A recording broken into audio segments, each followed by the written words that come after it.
mayoritas. Selamat malam Selamat malam, semua. Pak. Apa kabar semua? Baik, Baik, Pak Paulus, baik apa Bapak. kabar, Pak?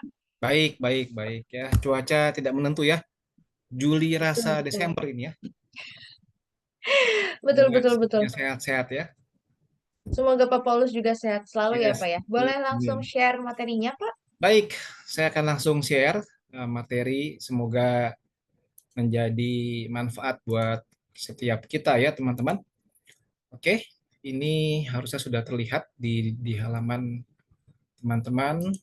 Oke, oke, sudah terlihat jelas ya. Saya sebelumnya minta respon dulu teman-teman di sini.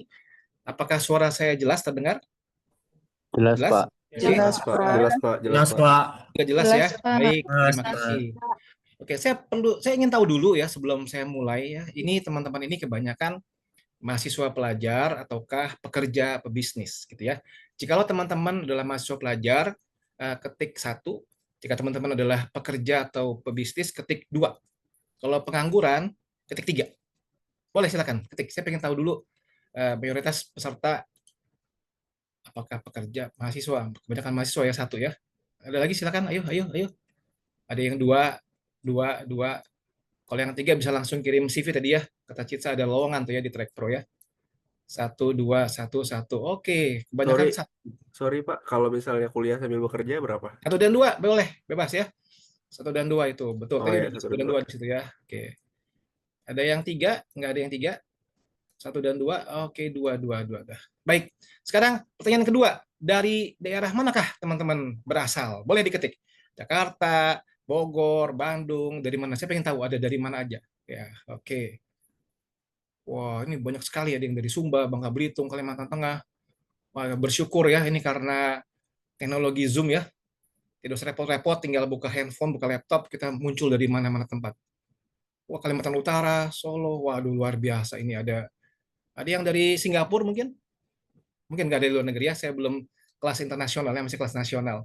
Baik teman-teman, kita mulai saja. Saya akan perkenalkan diri dulu siapa saya. Ya, saya Paulus Gunawan. Background saya adalah sarjana hukum dari Universitas Tarumanegara di Jakarta. Ya. Kemudian saya sehari-hari bergelut dalam financial planning sebenarnya. Saya business partner dari sebuah korporasi Jepang yang besar sekali ya. Dan kemudian saya juga terpanggil untuk bisa mengedukasi, makanya saya mendirikan satu badan yang business partner training consulting, mostly berkenaan dengan public speaking, training, sales, dan character building ya. Itu hal yang memang saya geluti sehari-harinya. Jika teman-teman ingin follow Instagram, saya tidak tampilkan di sini, bisa follow dari PGMOC ya. PG itu Paulus Gunawan. PGMOC itu ada Instagram saya di situ. Ya. Kita segera masuk tema ini, teman-teman. Ini menarik sekali ya. Tema yang diberikan itu kan ngomongin tentang public speaking. Ya. Nah, sebetulnya saya ingin tahu dulu di sini, teman-teman di sini ya. Siapa yang betul-betul belum pernah tampil di depan publik untuk berbicara? Boleh berikan komentar. Ini saya tidak bisa lihat komentarnya karena layar saya cuma satu ya. Apakah ada yang memberikan komentar? Mungkin saya bisa minta bantuan cheat saya. Jikalau ada yang belum pernah sama sekali bisa tolong diinfo ke saya. Ada yang belum pernah sama sekali di depan panggung ngomong gitu? Ada? Atau di depan kelas ngomong? Ada yang belum pernah? Nggak ada ya? Baik. Apakah di sini ada yang sering tampil di panggung? Di depan kelas, depan mimbar apapun, sering berbicara. Mungkin mahasiswa ya, sering demonstrasi ya, orasi gitu ya. Ada yang sering bisa ketik saya Pak gitu ya. Bisa nah minta feedbacknya kalau ada yang sudah sering ngomong di depan panggung. Ada nah sudah muncul nih, saya punya chat ya. Ada yang sudah pernah saya. Ini saya untuk yang sering ngomong apa yang belum pernah ngomong nih ya. Saya sering. Wah, luar biasa. Bagi yang sudah pernah dan sering, pertanyaannya, ngapain ikut Zoom ini? Kan udah pada sering gitu ya. Udah jago sebetulnya ya. Ini kemungkinannya cuma satu, ini pengen nguji pembicara gitu ya. Biasanya orang sering diuji dengan cara, oh gue pengen dengar lu punya ilmu apa ya. Nah, teman-teman kita sama-sama belajar. Ya, kita sama-sama belajar. Oke. Nah, saya memberikan dulu pemahaman public speaking. Ini adalah sebuah seni berbicara. Teman-teman, namanya seni kan nyentrik ya. Nggak ada pakem yang betul-betul harus 1+1 sama dengan 2. Seni. Ya, seni. Tapi seninya seni apa? Seni berbicara. Seni kita ngomong. Di depan umum. Jadi kalau teman-teman hadap cermin, ngomong sendiri, itu bukan public speaking. Itu ngomong sendiri. Nah, di depan umum, berapa itu umum? Saya pikir lebih dari 3-4 orang juga sudah umum gitu ya. Memberikan informasi dan sebagainya itu sudah umum. Jadi seni berbicara di depan umum. Untuk apa?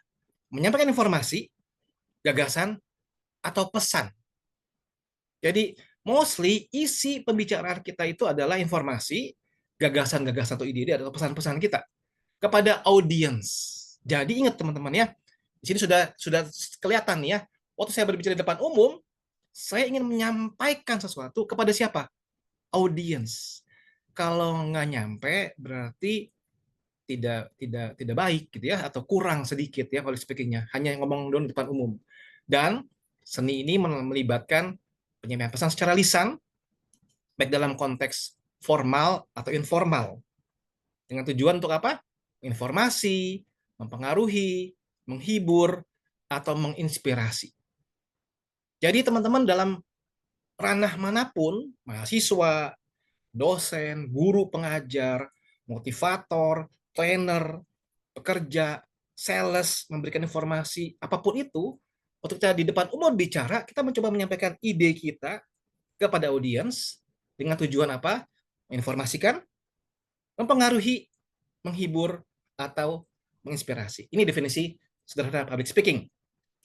Pertanyaannya begini. Lihat ya, gambar orang ini. Kira-kira kenapa nih orang? Ya, apa dia takut sama mic gitu? Atau dia ganjen? Ya ini kayak ganjen gitu ya. Tampang-tampang centil ya. Nah, ini sering terjadi begini. Ada masalah yang sering muncul dalam public speaking, bukan?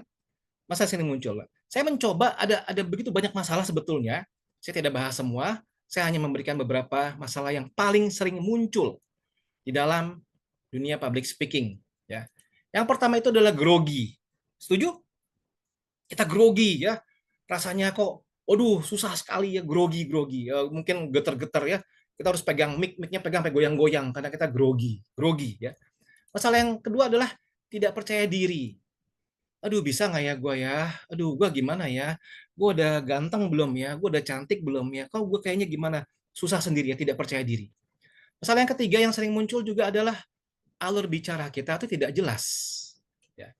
Alur bicara tidak jelas dan tidak menarik. Teman-teman mungkin pernah mendengar pembicara di konteks apapun yang ngomongnya tuh nggak jelas gitu ya. Lo mau ngomong apa sih sebenarnya sih? Jadi nggak menarik kan ya? Kita sebenarnya sudah nguap atau ngeliatin jam terus. Kenapa? Karena tidak menarik. Masalah yang keempat yang saya coba rumuskan adalah gini. Materinya bagus. Bagus. Wah ini daging. Ya kata orang kan daging ya. Tapi penyampaiannya kok kurang menarik. Ya. Daging sih daging. Tapi kok kurang menarik sih? Kita bisa bilang gini, lah kalau kayak gini mendingan lu kirim aja file PowerPoint-nya. Gue baca sendiri ya, daripada gue dengerin lu ngomong. Nah, pertanyaan saya gini, teman-teman tadi yang sudah sering berbicara di depan umum, atau yang sudah pernah, kira-kira poin 1, poin 2, poin 3, atau poin 4. Dari 4 poin itu, mana yang paling sering teman-teman alami? Boleh ketik di kolom chat. Dari 4 poin tadi, kira-kira mana yang teman-teman paling sering alami? 1, 2, 3, 4. Silakan, saya mau lihat responnya teman-teman. Ayo, silakan. 1, 1, 1, 1, 2. Oke. Oh, kebanyakan 1 ya. 1 grogi gitu ya. Kayaknya nggak ada yang isi 3 dan 4 ya. Wah, karena kalau sekarang ngomongin soal materi mah, kita tidak susah ya. Yang susah tuh penyampaiannya gitu ya. Oke, 1, 2. Oke, baik. Terima kasih. Izinkan saya men-sharingkan beberapa hal yang praktis ya. Saya memberikan jumlah kan tips gitu ya, hints and hacks tentang public speaking. Semoga yang saya sharingkan ini menjadi manfaat buat kita semua. Dan feel free untuk langsung setiap satu slide mau tanya silakan ya, tapi tertib gitu ya, jangan sampai tiba-tiba ramai sendiri di dalam Zoom ya. Nah, tips yang pertama begini teman-teman.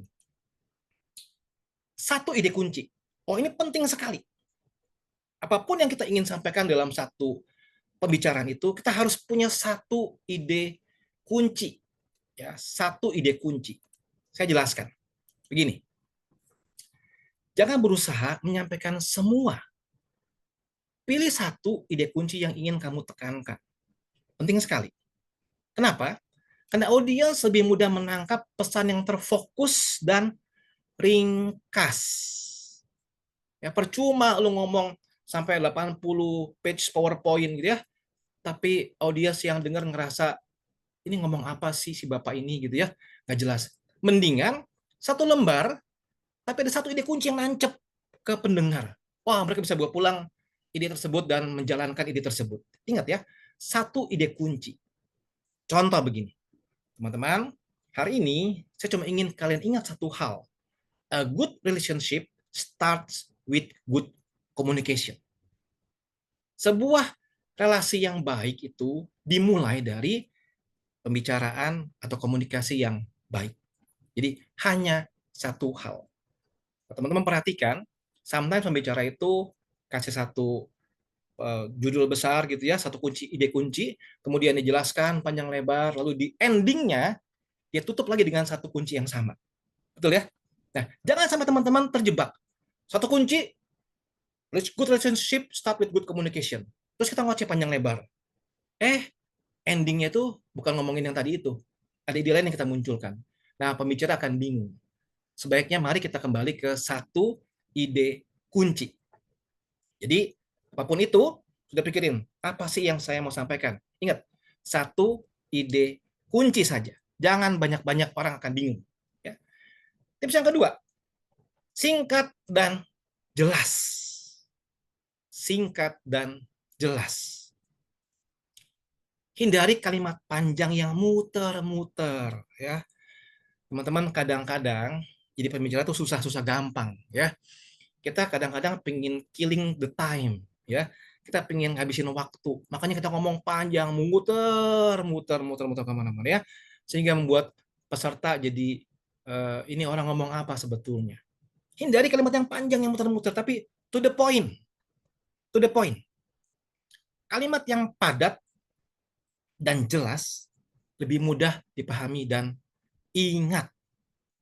Saya ulang sekali lagi. Kalimat yang padat dan jelas itu lebih mudah dipahami dan diingat oleh para pendengar. Jadi hindari yang panjang yang muter. Khususnya begini, ada beberapa pembicara ya, beberapa orang yang mungkin sebagai pemimpin ya, waktu dia memimpin rapat ya, dia tidak menuliskan poin-poinnya apa saja.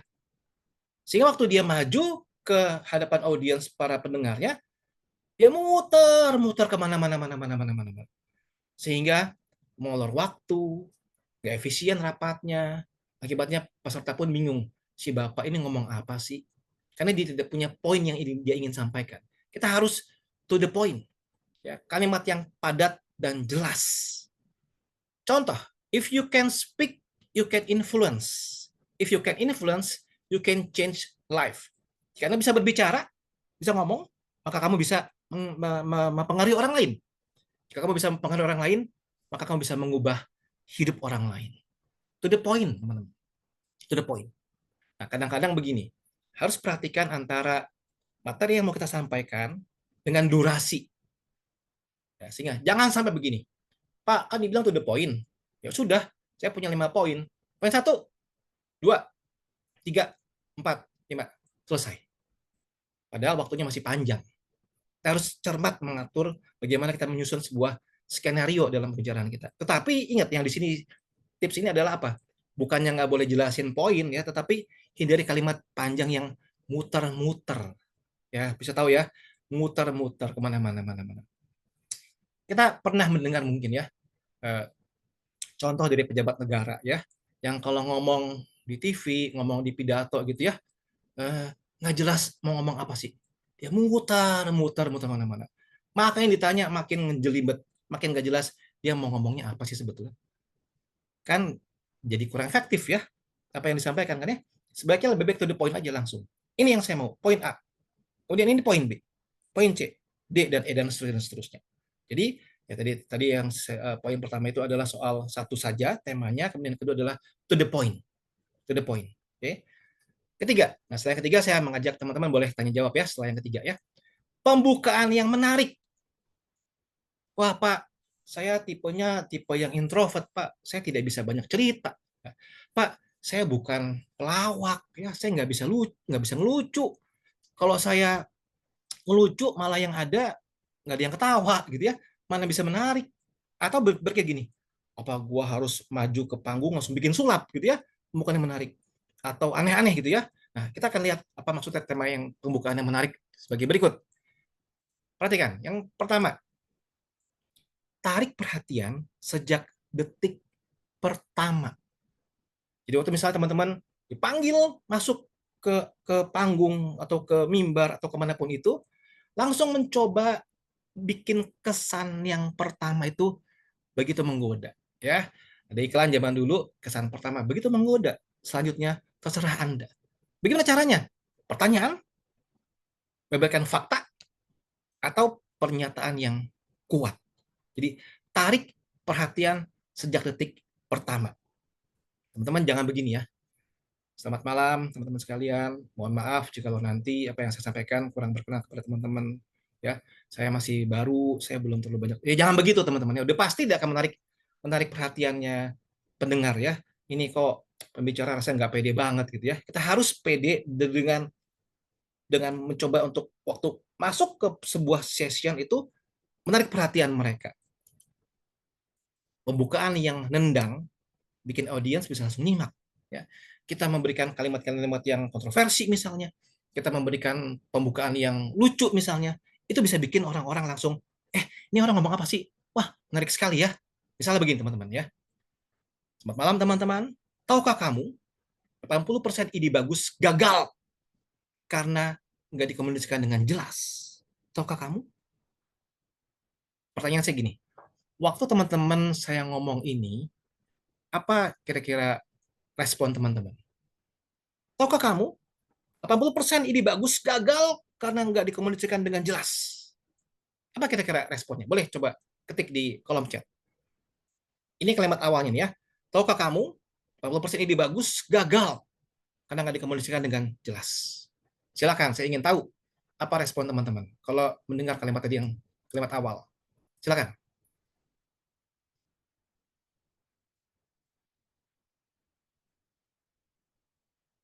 Ada yang memberikan komentar?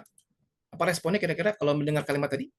80% ide gagal jika tidak dikomunikasikan dengan jelas. Oke, ingin tahu lebih lanjut, pengen tahu, penasaran, ingin tahu, ya karena kita memberikan kesan yang masih setengah-setengah kan ya. Saya cuma memberikan trigger doang kan. Kepo, bener, kepo, jadi kepo. Apa sih nih? Lo ngomong apa sih ya? Kenapa sih begitu kan? Ya, kenapa? Karena kan kita mostly gini, kita kebanyakan punya ide yang bagus kan ya. Kita punya ide yang bagus. Kenapa gagal? Itu kan pasti ya.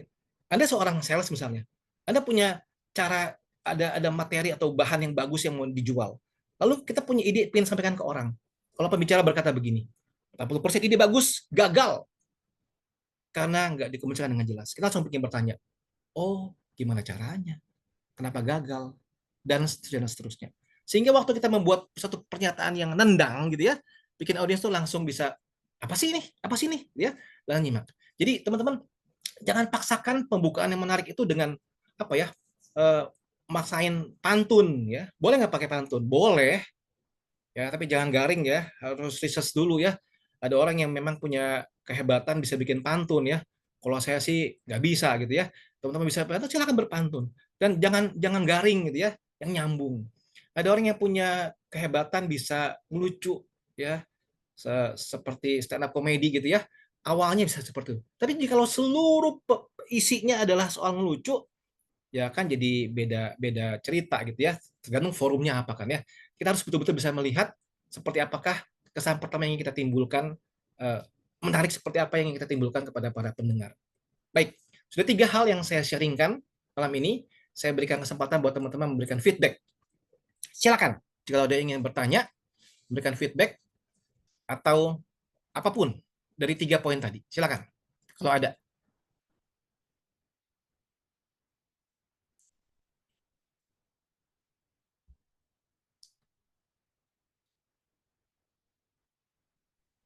Ada yang ingin bertanya? Silakan kalau ada dari 3 poin tadi.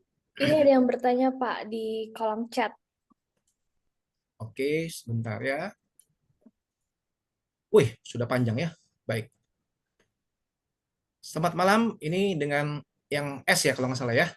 Selamat malam Pak Paulus, izin bertanya, saya punya kebiasaan berbicara terlalu cepat kepada audiens, karena khawatir saya tiba-tiba lupa dengan apa yang akan saya sampaikan. Jadi saya dengan cepat menyampaikan isi kepala saya, bagaimana cara untuk mengatasi hal tersebut. Teman-teman atau si S ya, S, saya tidak tahu Anda cowok atau cewek gitu ya. I feel you. Ya kenapa? Karena saya juga kalau ngomong cepat. Ya, saya kalau ngomong cepat. Sehingga kalau saya ngomong, kadang-kadang saya harus, bukan kadang-kadang, saya sering kali harus ngerem. Tapi bukan gara-gara takut lupa, ya. Tapi memang bawaannya kalau ngomong cepat. Ada 2 hal ya, ada beberapa hal. Yang pertama gini, kalau kita takut lupa, kita bisa bawa contekan, notes, ya. Tulis poin-poinnya. Poin 1 mau ngomong ini, 2 ngomong dan sebagainya.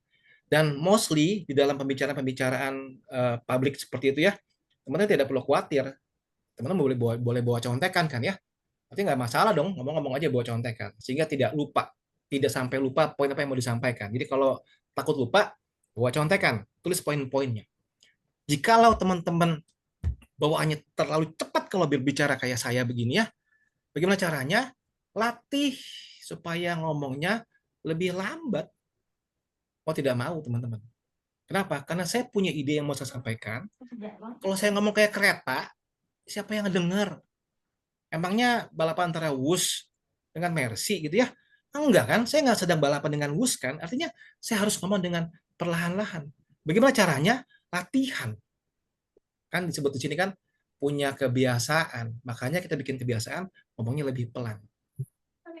Latihan di cermin. Latihan dengan alat perekam. Latihan di depan orang. Gua ngomong kecepatan nggak sih? Jangan sampai nanti kita udah idenya cemerlang bagus, tapi dia nggak ngerti kenapa, karena lu ngomong kecepatan. Ada pertanyaan nggak? Nggak ada, karena nggak ngerti lu ngomong kecepatan. Ya, jadi 2 hal tadi ya. Pertama, takut lupa, silakan bikin contekan, notes. Ya. Yang kedua, kalau terlalu cepat, latihan supaya bisa lebih pelan kalau ngomong. Ya. Gimana caranya? Baca koran, ya. Kalau masih ada koran ya, udah nggak ada koran ya, atau apapun itu ya, baca, kemudian keluar suara, atur speed-nya, itu caranya. Ya, saya juga suka baca sesuatu, keluar suara, atur speed-nya. Oke? Tadi yang sudah S, sekarang, ternyata jadi banyak juga yang nanya ya. NK ya, urutan NK ya, NK. Saya buka langsung biar lebih besar ya, susah kalau kecil-kecil ya. NK, selamat malam Pak, saya sering gugup saat bicara di depan umum, bikin saya jadi belibet atau terbata-bata saat ngomong. Gimana caranya supaya bisa tetap lancar, artikulasi, tetap jelas walau sedang gugup? NK ya, NK. Baik. Kenapa gugup? Kan itu. Apa karena kurang persiapan? Ya. Apa karena memang ya punya ketakutan ya? Setiap orang kalau berbicara depan umum kan ada ketakutan sendiri gitu ya. Atau bagaimana? Nah, supaya tidak gugup, bagaimana caranya? Latihan. Latihan itu adalah kunci segala-galanya, teman-teman. Nggak ada seorang yang lahir owe gitu ya, langsung jago ngomong. Nggak ada. Bayi pun lahir belajar ngomong kan, satu persatu kan. Nah, kita sebagai seorang pembicara di depan umum harus latihan. Akibat sering latihan, kita akan makin berkurang gugupnya. Sehingga jadi nggak belibet. Itu jawabannya. Ya. Itu yang saya juga lakukan. Latihan, teman-teman. Latihan. Oke. Izin bertanya dari Muhammad Saidillah. Tapi sebagai pembicara, agar tidak grogi, kita berikan sesuatu yang lucu nih. Ya. Oke. Baik. Boleh ya. Kita boleh sedikit ngelucu ya, lucuan ringan boleh. Supaya apa? Menutupi kegugupan kita. Masalahnya begini, lelucon pun harus dilatih. Memang saya pernah dengar ya, teman saya pernah ikutan kelas untuk stand up comedy gitu ya, belajar stand up comedy. latihannya susah banget, teman-teman. Kita nonton orang komika itu ngomong ya kayaknya enak ya, gampang, lucu ya. Tapi latihan itu susah banget untuk dapat sertifikasi. Itu susahnya luar biasa. Itu mereka ngelatih diri untuk bisa ngelucu. Nah, kalau teman-teman sebagai pembicara ingin belajar ngelucu gitu ya, ngelucu ya boleh-boleh aja ya. Latihan apa? Waktu saya memberikan lelucon, lucu kan yang lelucon. Jangan yang udah garing gitu ya. Orang udah tahu lah, udah umum. Jadi kita harus latihan. Zaman dulu banyak buku-buku humor kan ya, di toko buku Gramedia dan sebagainya ya. Coba cari lagi buku-buku itu. Belajar cari cerita yang lucu dan sampaikan sebagai intermezzo supaya mencapai kegugupan kita. Jadi boleh, boleh.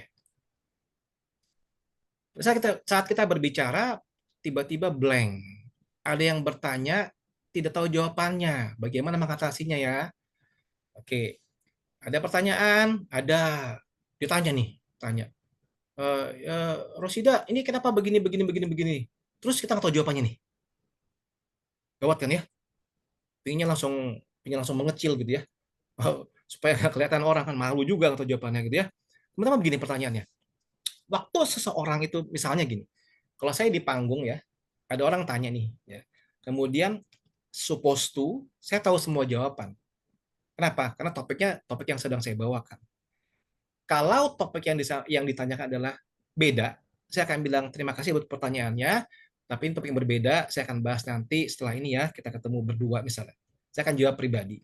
Atau kalau memang tidak relevan, mohon maaf, tidak relevan dengan pertanyaannya. Kalau kita tidak tahu jawabannya, saya pribadi nih ya, mungkin pembicara beda-beda ya.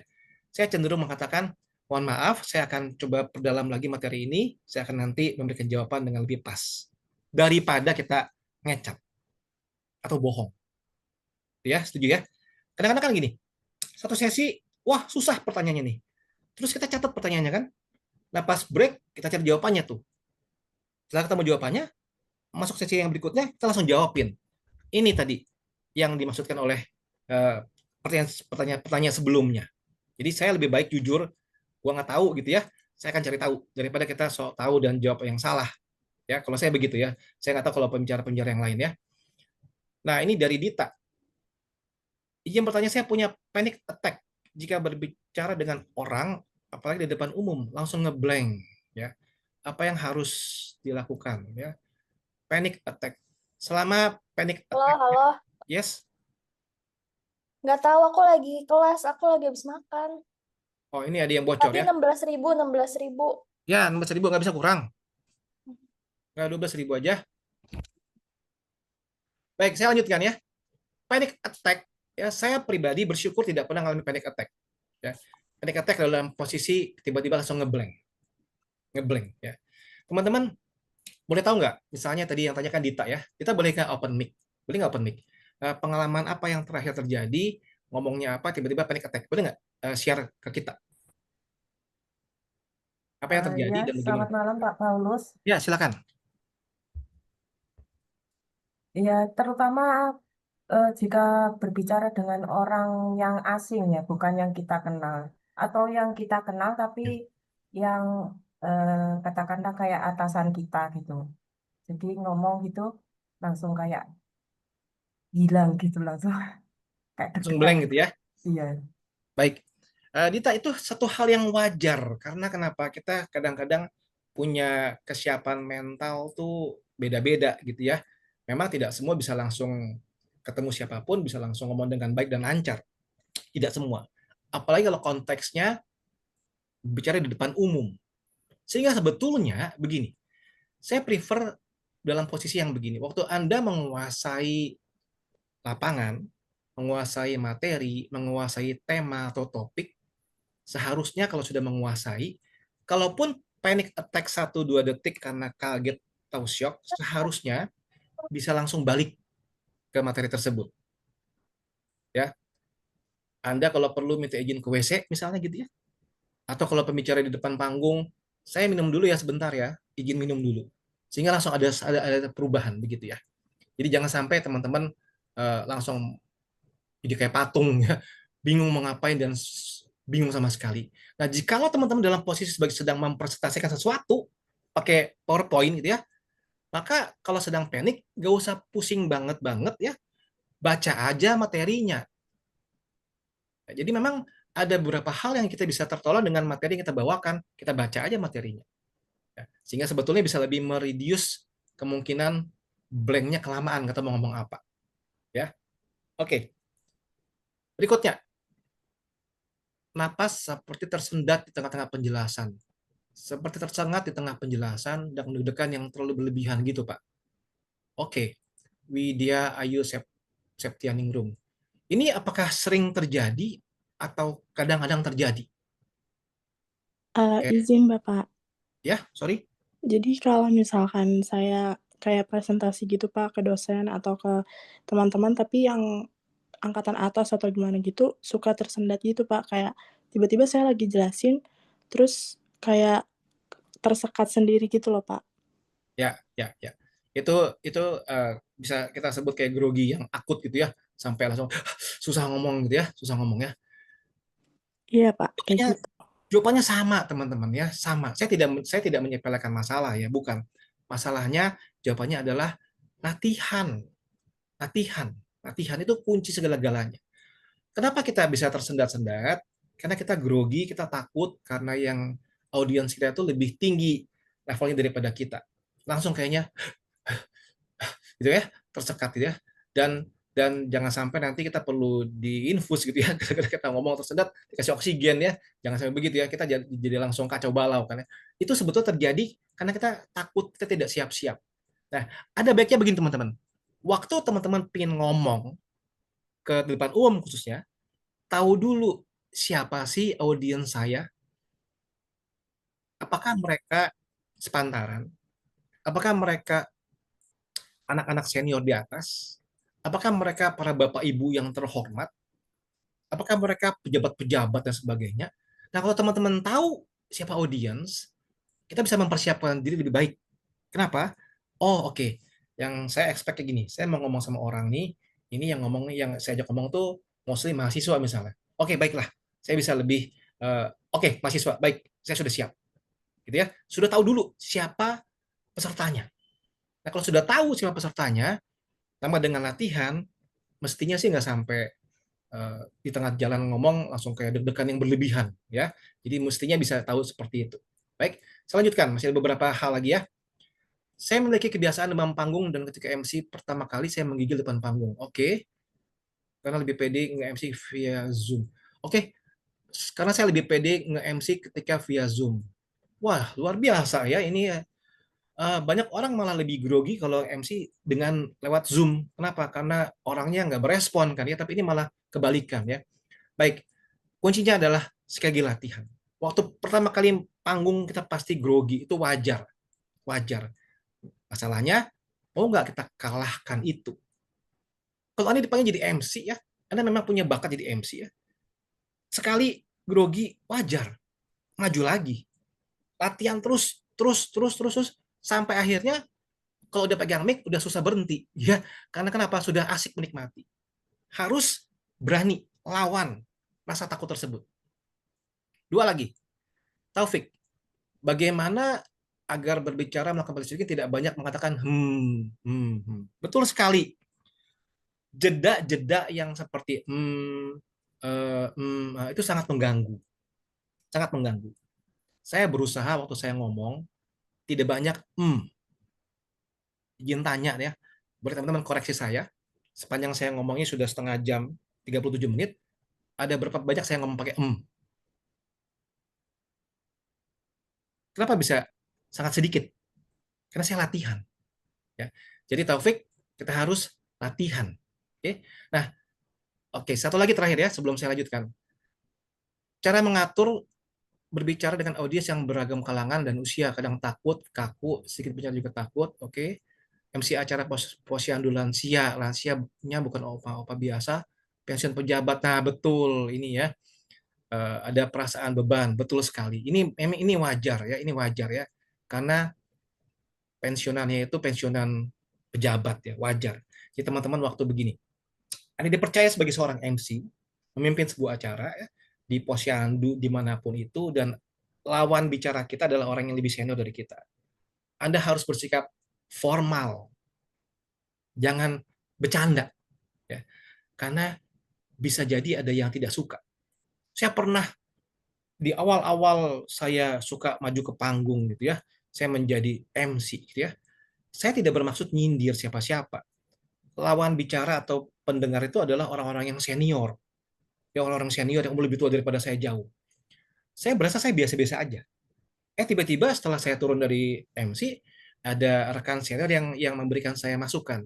Paulus, tolong jangan begini lain kali karena audiensnya kamu tuh orang-orang yang senior. Jadi saya baru ingat, oh iya ya ternyata saya juga salah ya. Saya anggap sepantaran, padahal nggak boleh. Jadi harus betul-betul formal. Karena mereka bisa tidak suka dengan hal yang kayak lucu segala macam. Kecuali teman-teman sudah bisa menangkap itu. Artinya mereka sudah enjoy dengan teman-teman. Bolehlah, opa oma kita sedikit aja ketawa. Ya, seperti itu. Saya lanjutkan. Tips yang keempat. Sebelum nanti waktunya habis ya. Gunakan cerita atau contoh singkat. Storytelling. Ya, storytelling. Ya. Apa maksudnya? Cerita itu bikin pesan kita tuh lebih hidup, teman-teman. Relatable, lebih nyambung. Ya. Kalau teman-teman cuma bawain data semua gitu ya, orang ngerasa ya ini mah gue lihat Google aja daripada dengerin lu ngomong ya. Garing sekali. Orang itu lebih mudah terhubung dengan pengalaman nyata. Jadi sebagai seorang pembicara di depan umum ngomong, kita harus mencoba relate dengan kita punya pendengar dengan cara bercerita. Contoh begini. Ini pengalaman saya sendiri, teman-teman. Ya. Saya pernah tampil di depan umum, waktu yang diberikan itu 2 jam. Ngajar. Ya. Ngajar, pengalaman-pengalaman pertama saya ya. Baru 1 jam, materi saya sudah selesai. Lewat kan? Ya. 2 jam waktu nih. Selesai dalam 1 jam. Kan biasa kan grogi ya. Kita kayaknya merasa, aduh, pengen buru-buru selesai gitu ya. Wah, celaka nih. Celaka nih. Dan di awal-awal, saya sering kayak gini, teman-teman.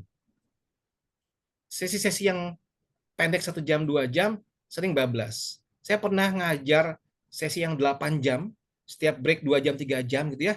Belum jamnya break, saya sudah selesai habis materi. Wah, gawat gitu ya. Gimana dong? Nah, di situ saya belajar pentingnya latihan, menghitung durasi, dan nyiapin poin kunci. Jadi saya pun ngalami ini, teman-teman. Jadi kita harus belajar atur waktu, nyiapin poin kunci, dan pentingnya latihan. Nah, ini cerita saya. Ya, mana cerita Anda? Kan gitu kan? Jadi waktu kita ngomong tuh ada ceritanya. Ada ceritanya. Sekarang kalau saya ngajar dalam sesi yang panjang, kan nggak mungkin ngeliatin handphone terus ya. Kayak orang yang keburu-buru kan ya. Apa yang saya lakukan? Dari laptop saya taruh sebuah jam waker ya. Jadi saya seringkali nengok jam waker itu. Oh, masih lama. Oh, masih lama. Oh, masih lama. Masih lama, masih lama. Itu yang saya lakukan untuk mengatasi masalah ini. Jadi kembali ke dalam sini ada cerita yang membuat pesan Anda lebih hidup dan lebih nyambung. Dan orang-orang lebih senang mendengar sebuah pengalaman nyata. Ya. Tips yang berikutnya, pakai intonasi dan jeda yang efektif. Intonasi dan jeda yang efektif. Ya, saya bacakan. Saya sharingkan di sini. Ubah nada suara, kasih jeda di momen yang penting untuk memberikan penekanan. Sangat tidak enak kalau nada suara kita dari awal sampai akhir flat. Tidak ada naik, tidak ada turun, semuanya sama-sama terus. Teman-teman pun akan segera tertidur dengar pembicara yang seperti itu. Sehingga kita harus punya nada suara yang berbeda. Kira-kira kayak gitu ya. Bikin audiens lebih fokus dan emosinya pun ikut terlibat. Saya berikan contoh. Teman-teman boleh yang mau mencoba ya, langsung unmute ya. Baca kalimat ini. Unmute silakan. Sambil saya minum. Silakan, yang mau coba silakan. Baca kalimat ini.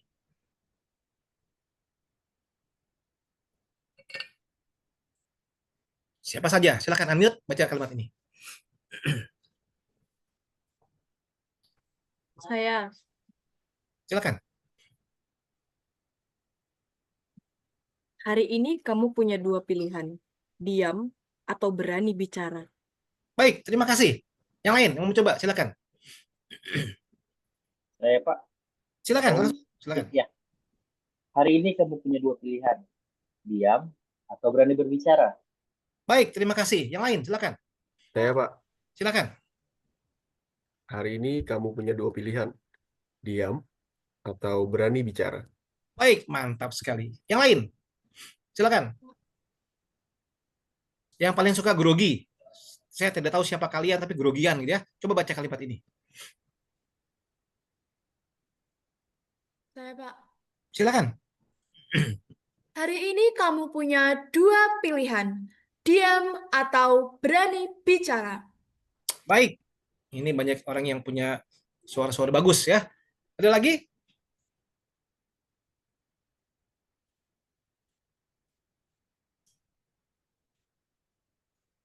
Jikalau si speaker, pembicara, ngomongnya seperti ini aja.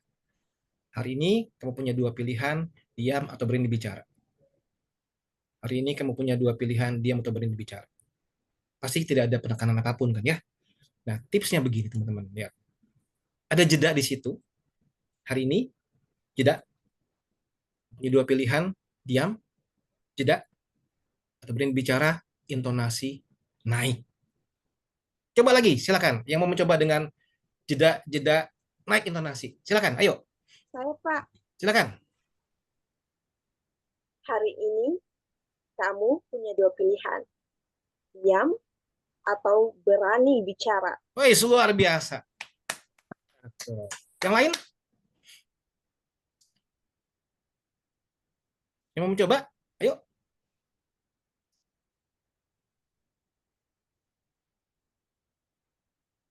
Sudah ada tipsnya nih.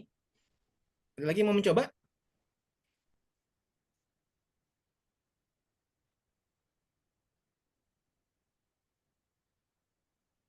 Lah, tadi nggak ada tips, banyak yang ngomong. Sekarang ngasih tips pada diem semua gitu ya.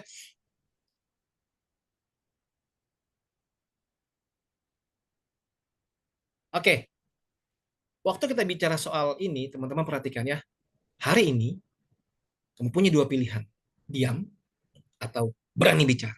Teman-teman kalau berani ngomong seperti itu, tapi ingat ya, nggak semua kalimat begini. Bosan juga orang kan ya. Capek kan ya. Pernah nggak dengar pidato yang selalu nadanya nada tinggi terus ya? Capek teman-teman. Capek sekali. Atau flat, capek. Maka kita perlu nada yang naik turun. Saatnya perlu serius, intonasi naik. Saatnya serius, ngomong lebih lambat. Saatnya serius, memberikan kesan-kesan yang memang serius ya, memberikan kesan serius. Jangan sama di semua nada. Sehingga waktu teman-teman belajar seperti ini, belajar ada nada suara. Beri jeda. That's why penting sekali kita bisa berlatih.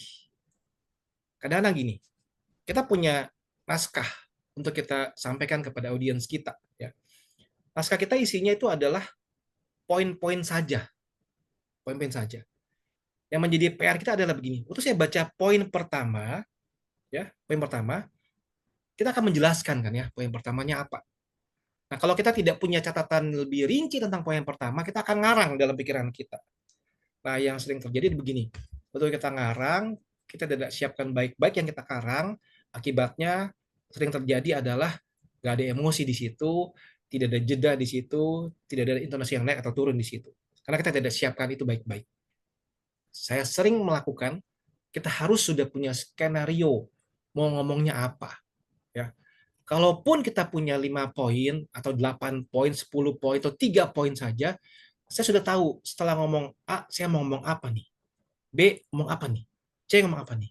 Teman-teman lihat, beberapa slide yang sudah lewat, saya punya penjelasan-penjelasan kan nggak panjang-panjang banget gitu ya.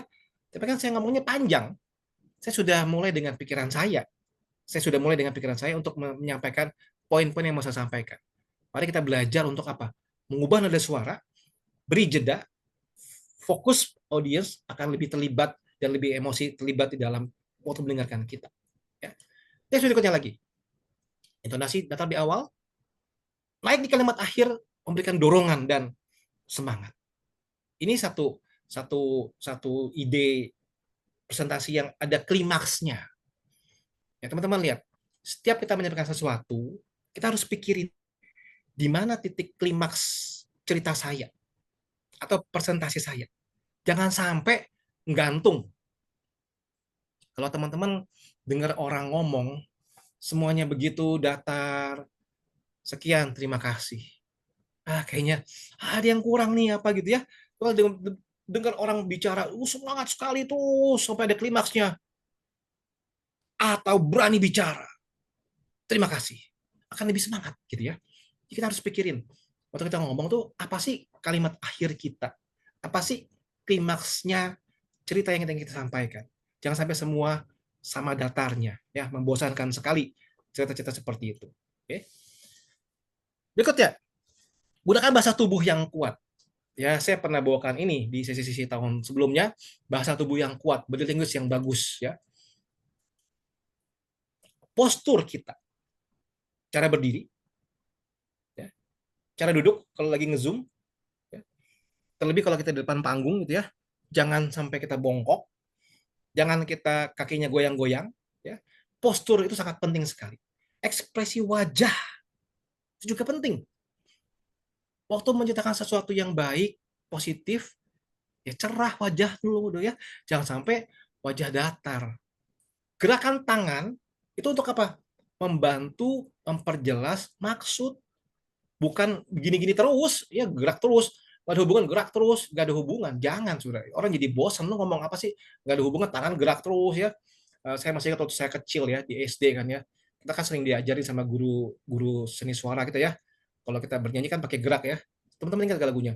Lihat kebunku penuh dengan bunga. Ada yang kuning, ada yang merah. Kan gitu doang. Setiap hari aku lihat gayanya gitu doang ya. Apa gunanya tangan lu? Gak ada maknanya sama sekali. Nah, waktu kita berbicara di depan umum, gerakan tangan itu membantu memperjelas maksud kita. Kalau Anda menunjuk sesuatu, atau Anda memberikan kepala sesuatu, atau Anda sedang berdiri diam saja, semua itu jadi satu. Ya. Ini bisa membuat kita lebih meyakinkan pendengar kita. Kalau kita sekarang misalnya dalam kelas yang on-site ya, ketemuan ya, kita bisa saling melihat postur kita masing-masing. Cara saya berdiri, cara teman-teman berdiri, saya bisa melihat. Tapi karena ini di Zoom, kita susah melihat seperti itu. Ada bahasa tubuh yang membuat kita bisa lebih pede.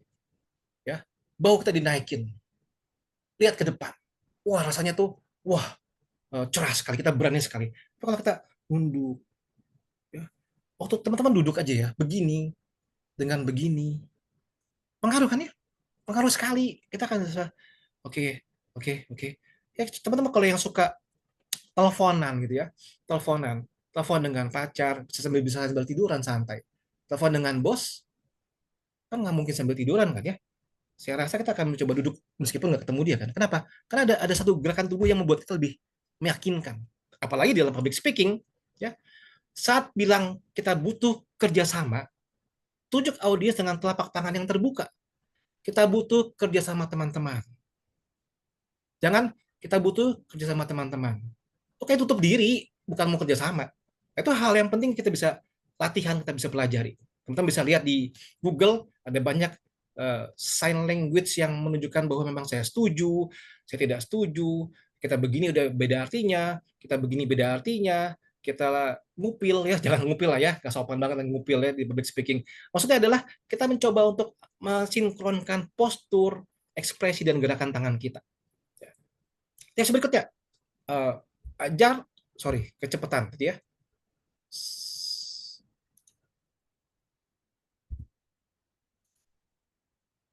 Akhiri dengan ajakan atau motivasi. Ini yang saya bilang tadi.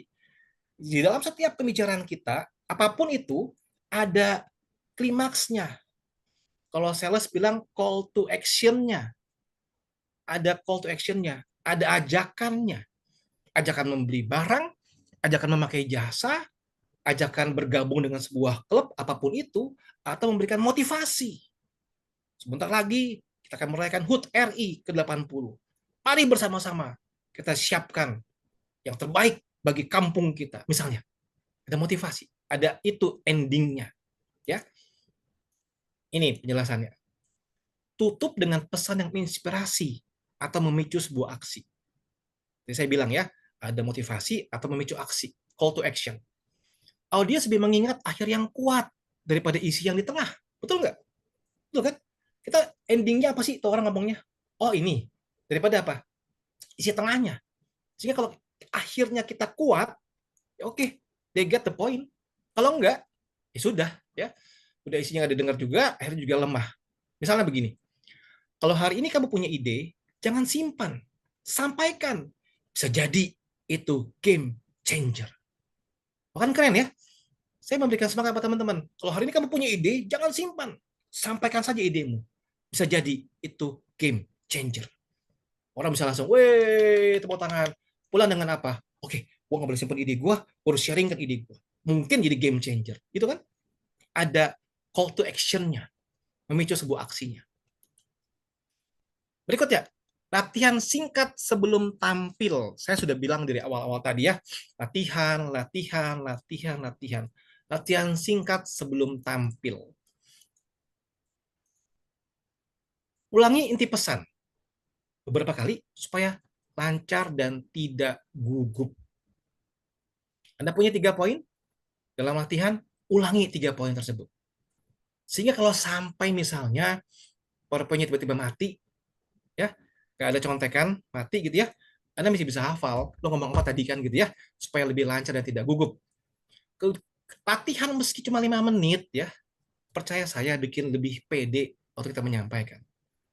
Teman-teman, saya sudah join Zoom ini tadi kira-kira jam 6:30 ya, waktu persiapan teknis ya. Kemudian kita off cam dulu, saya duduk di sofa saya baca materi saya latihan. Oh, ada 8 poin tuh yang mau saya sampaikan.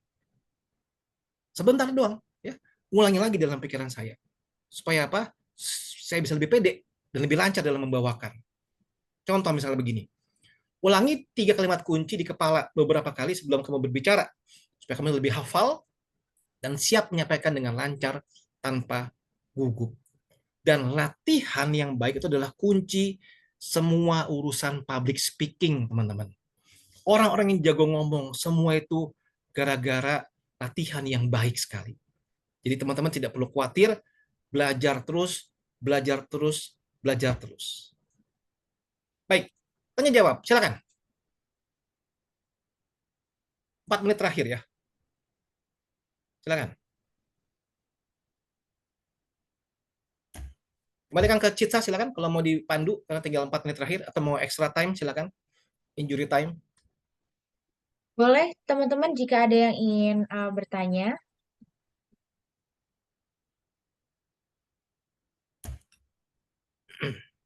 Pertanyaan terakhir mungkin ya, Pak ya? Bebas, saya mah. Kan kalian yang punya gawe, saya mah bebas aja.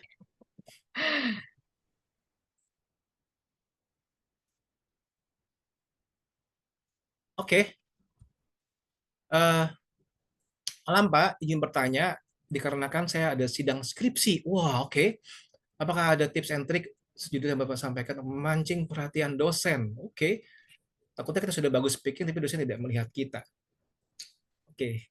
Kalau saya lihat skripsi ya, skripsi itu saya ingat waktu saya skripsi dulu ya, waktu di sidang ya. Saya kan jurusan hukum gitu ya. Saya juga pernah di sidang kan ya waktu skripsi ya. Kalau saya ingat-ingat lagi sih kayaknya kacau waktu itu ya. Kacau ya. Tapi bersyukurnya kan karena kita skripsi kan kita bawa buku skripsi ya. Kita bawa contekan ya. Nah, kalau saya memberikan tips begini ya. Buat yang sedang mau sidang skripsi ya, kita pastikan akan gugup tuh ya. Karena kita ini kan sepertinya ujungnya kita punya studi ya. Maka teman-teman mau tidak mau harus siapkan notes-notes kecil yang kita bisa hafal atau kita bawa dengan cara yang sederhana. Dan kemudian siapkan sebuah skenario waktu kita presentasi 1 jam misalnya. Saya ngomong apa dari awal sampai akhir. Dan itu mau tidak mau, latihan. Latihan cara pembukaannya. Selamat pagi Bapak dosen terhormat, dosen pembimbing, dosen penguji, bla bla bla bla. Mau tidak mau harus latihan. Siapkan dirimu di depan cermin, rekam suaramu, hafali materimu, kuasai materi. Karena ini skripsi kan? Kenapa? Diuji. Ya kalau kita cuma ngomong soal sesuatu yang simple gitu ya, tema-tema sesuatu yang lain, nggak ada yang tanya jawab detail. Oh, skripsi, oh tunggu dulu lu, dicari-cari kesalahan kita kan ya, diuji. Nah, paling tidak kan kita punya temen yang lebih CS kan si dosen pembimbing biasanya kan ya, lebih mengenal kita kan ya. Paling tidak kita banyak latihan sama dia. Ya, bagaimana cara saya membawakan dengan baik, menguasai materi yang saya belum ngerti dan sebagainya dan sebagainya. Jadi mau tidak mau harus latihan. Oke. Siapa figur yang jadi acuan Bapak dalam belajar public speaking? Wah, ini susah dijawab. Saya tidak pernah punya satu tokoh tertentu yang saya jadikan figur ya. Jadi memang otodidak dan lihat dari mana-mana ya, tidak ada satu tokoh tertentu ya. Sebenarnya Pak Paulus ingin bertanya, saya sering jadi MC acara gereja dengan audiens yang berbeda dan secara otomatis pola pikir mereka berbeda. Anak-anak balita, remaja, juga orang tua yang menemani anaknya beribadah. Bagaimana cara agar audiens tetap tertarik untuk mengikuti bertekad acara sampai selesai dengan baik dan tertib?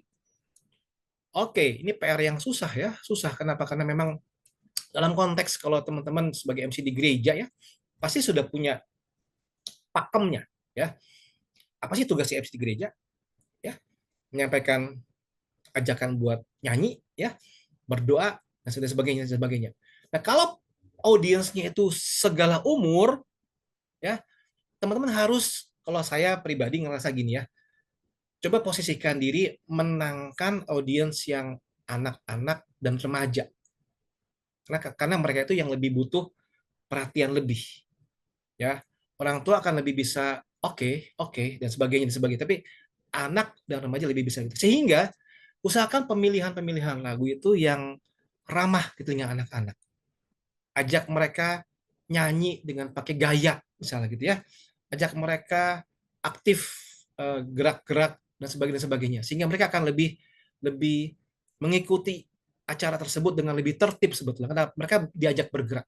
Dan jangan lupa teman-teman, waktu kita menjadi MC kan ada susunan acara tuh, ikuti aja susunan acaranya. Saatnya nyanyi ya nyanyi, pilih lagu yang ramah di telinga anak, bergaya, pakai gaya gitu ya, kemudian mencoba untuk menangkan hati anak-anak kecil dan para remaja ya, sehingga mereka bisa lebih kepegang oleh kita. Nah, sementara yang dewasa akan lebih mengerti, itu tidak terlalu jadi problem sebetulnya. Ya, jadi teman-teman harus mencoba memposisikan diri untuk menangkan yang remaja dan yang anak-anak. Itu tips dari saya. Baik, udah tidak ada pertanyaan lagi?